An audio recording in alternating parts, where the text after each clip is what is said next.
Hey guys, it's Evan with Evan K Exotic. It's late October 2025, and this is a quick basic video about reptile keeping. And this one is about the thermodynamics in reptile racks or snake racks. So as you guys know, one of the more common ways to keep animals is in these snake racks like this. Either an ARS metal rack, Freedom Breeder style rack, something like this, or a PVC rack like this, or something that's wood like this. And so I'm going to be talking about two different things in this video. The first thing I'm going to be talking about is the differences between an ARS style rack and a PVC rack in terms of thermodynamics. The second thing I'm going to be talking about is about how the heat in a cage is delivered in the hot and cold spots in a cage. So that's all important to know. But the last thing I'll tell you guys about is please like, comment, and subscribe. As you guys know, that really helps my algorithms. The other thing I will tell you guys is that I have some baby short-tail boas, Bolivian short-tail boas on the ground. I'm going to be showing those off more. Put some videos of that and the babies getting pulled. So go check that out on my channel. Also, we're rolling into our next season with children's pythons pairings, with boa pairings, with colubrid pairings, and things like that. So go check that out. And I am on Morph Market also under Evan K Exotics. So if you go to Morph Market and follow my store, you'll see all that availability too. So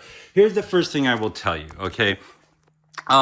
In terms of the heat dynamics of a cage, there's two different styles. There's closed-sided cages like this. These are PVC racks that are closed-sided. And there's open-sided racks like this. ARS style and Freedom Breeder racks like this. And also, some companies make what's called an economy-style PVC rack. Instead of hard sides, it's got open sides like this. And the big point I will make to you about this is that a rack that is open-sided holds in less heat. It's less thermally efficient, and it's better for rooms that are ambiently warmer. So the reason that ARS and Freedom Breeder racks can be this way is because they're generally used by people who have more animals in a room, and the room tends to be warmer.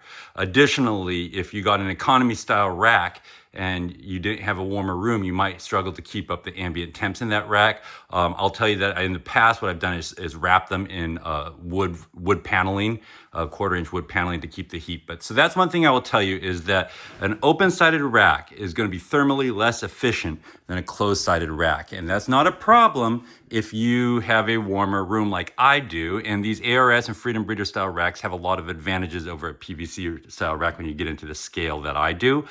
But in terms of thermodynamics, if you wanted to put this in a room that had an ambient temperature of 65 degrees, say your average living room in New England, you're not going to do as well with that as you would with closed-sided things like that. So that's just one thing I will tell you.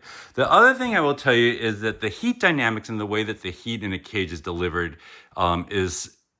there's some understandings to it. And so in an ARS style rack, there's a heat panel on each level. Boom, boom, boom, boom, boom, boom, boom, boom.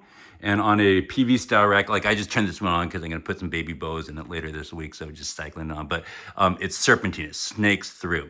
And what that means is that all the cages have heat on the bottom and above them, except for the top rack. So people usually know that the bottom rack is cooler, and oftentimes people on these ARS will run the bottom levels on a different zone, slightly warmer zone than the top zones. But the other thing I will tell you is that the top cage is actually probably the coolest cage in your rack, or at least as cool as the bottom one, because it only has heat on the bottom, whereas every other rack enjoys heat from the bottom and the top. And I'm going to show you something behaviorally about the way that heat is delivered. Let me see if I can take, usually it's the pregnant females, but do you see how she's sitting up on top of this rack?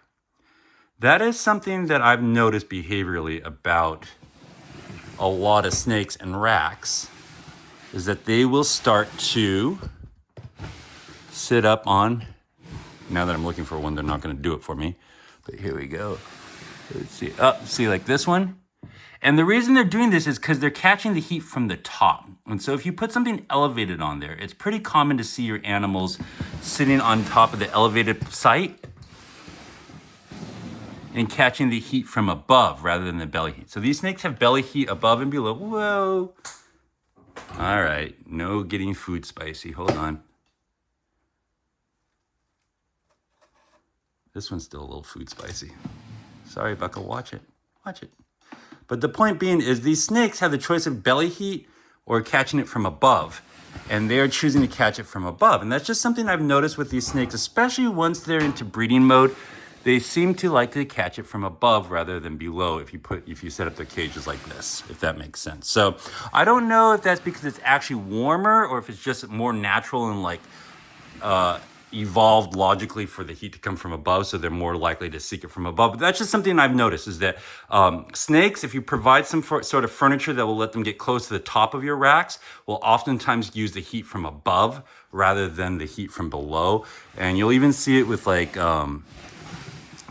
in these racks down here, sometimes I put some hide boxes that are very close to the height of the tub, and it'll be to the point where it's kind of hard for these animals to open the cages because they're so tight in there. And what they're doing is they're wedging themselves up into the heat above rather than below. So that's just a point I'd make for you, is that these cages have heat from the bottom and the top, except for the top level, and that the snakes will utilize the heat from above. That's just something that doesn't get talked about very much. But there you go. That's my little quick minute for the day. Take care. Bye-bye.